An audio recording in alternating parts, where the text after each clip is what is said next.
we're 24 hours away from the madness. Hell, now we're 22 and a half hours away from the madness. How excited are you? Let's start big Oh, picture. man. How fired up?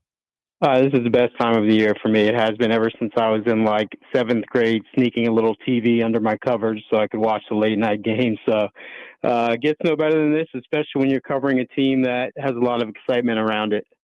For sure, man. I couldn't agree more. Obviously, everybody should follow your work.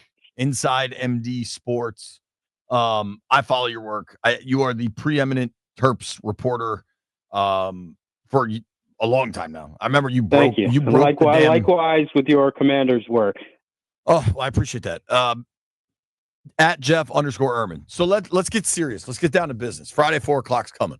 What do I need to know about Grand Canyon besides the fact that it's a fake college in Phoenix? Huh.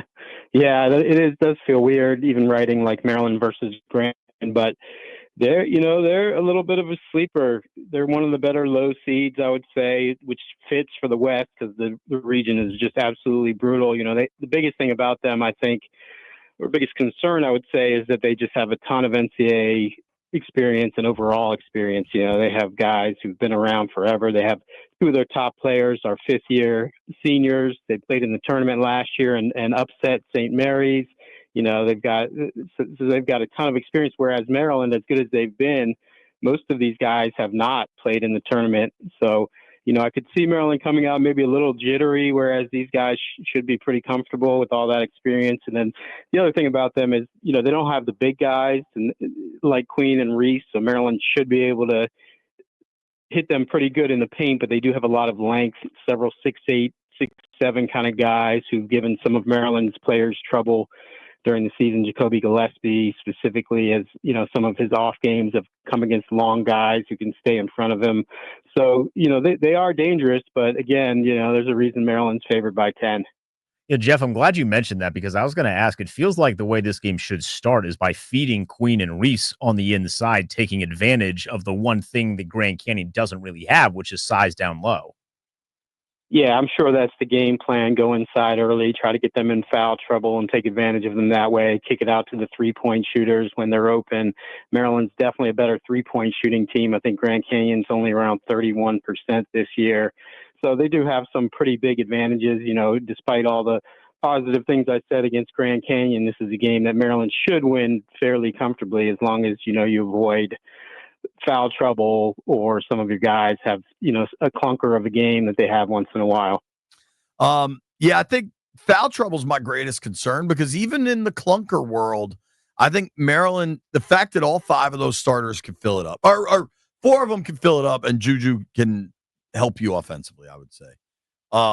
If somebody's off, generally somebody else should be able to pick it up. And in that Michigan game, it took a while, right? They got down 15, but even in that thing, they were able to come back. I have a bigger picture. This kind of terrifies me, like an existential question. At some point, when the losses are all cataclysmic, the last two losses are buzzer beaters. One's from half court. One's letting a guard go 90 feet in 5 seconds. Like, are we concerned about their ability to close out games? I've said Absolutely. it. I've said the quiet part out loud. Yeah, there's no question. It's a concern. You wonder if it's just fluky, those things have just happened an inordinate number of times randomly to them, or if that's part of their DNA that they don't close out games strong. I mean, they haven't lost a game all year by more than 6 points, I believe, and most of those were 3 or 4 point losses. All 4 of the last 4 losses came on buzzer beaters. So you do wonder if that's something that, late in the game, execution wise or whatever else, and that's one thing I've been wanting to do is go back and watch the last 5 minutes of all those games, see what their field goal percentage. Don't do it, dude. You want to claw your eyes out. Yeah, it's just too busy right now with the tournament to go back and look at that. But that is definitely something that concerns you going into it, because so many of these NCAA tournament games, even high seeds versus low seeds, can come down to those final few minutes. How deep do you think the rotation is going to get?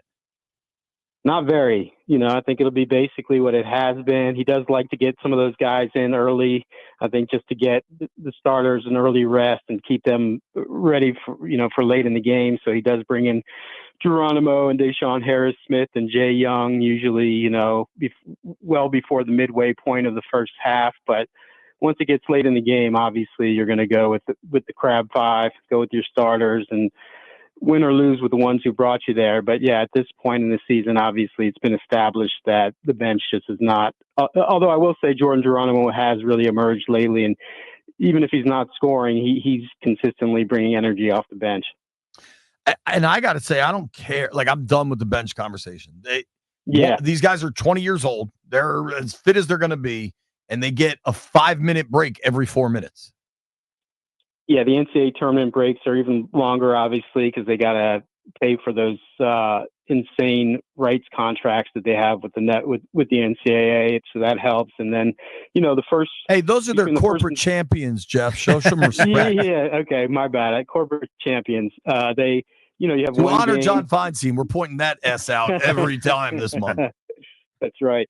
They got one day between first and second round, so that's really your spot right there where you're not getting a lot of rest. But then, if you survive, you got a whole, you got some time off. How we feeling, dude? Let's have a real heart to heart. Nobody's listening. Talking with our guy Jeff Ermann here.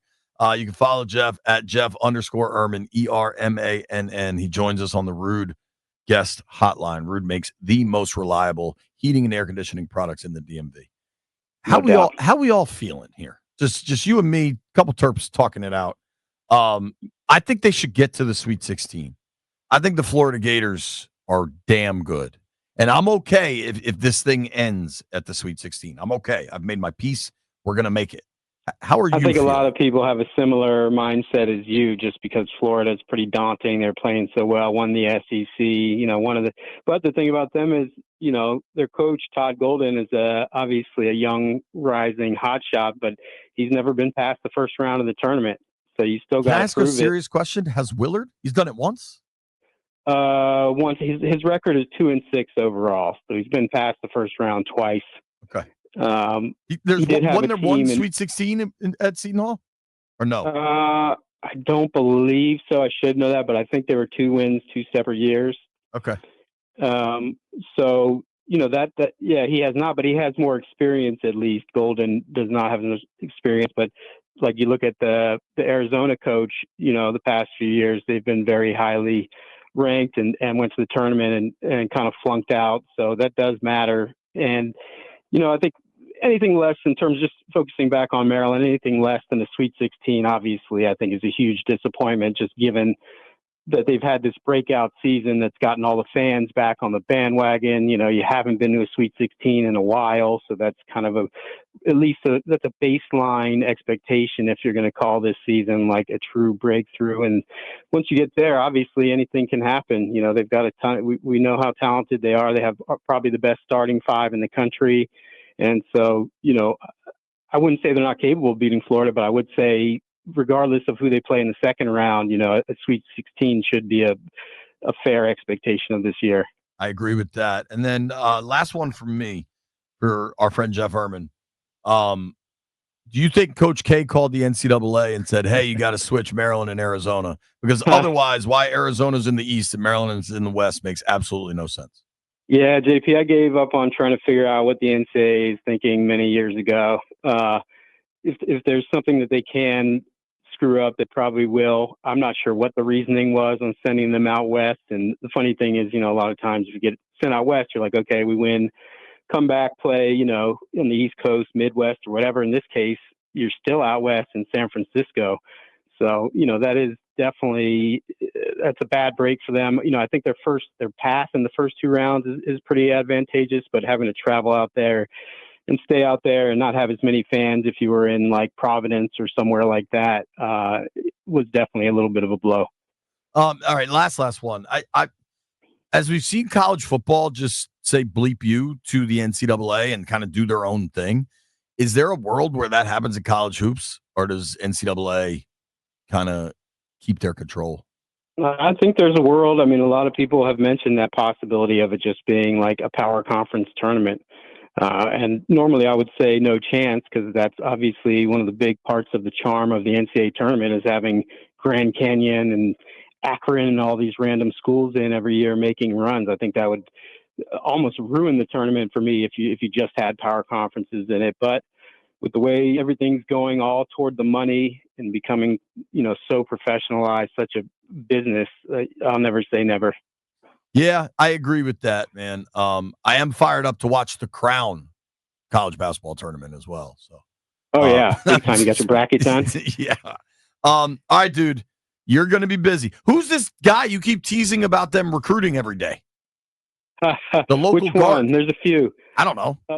Yeah, there's a few guys on. I actually just posted something on the site. They got a couple transfer portal guys that are very interested in them. The portal actually doesn't officially open till Monday, so you can't officially say that is awful. They open the transfer portal during March Madness. Yeah, it's just like in football, it opens before the playoffs. Oh, yeah. So you have these teams that are playing, and some of their players are considering leaving. There's guys who want in, but they can't host them on a visit because they're playing in the playoffs. So that goes back to pretty much what I said about the NCAA a minute ago. You're going to lose Queen. You're going to lose Reese. We'll deal with that later. I'm not even thinking about that. I'm thinking about Grand Canyon's fake-ass college. Jeff, thank you for the time, brother. Always appreciate it. Appreciate you having me. All right.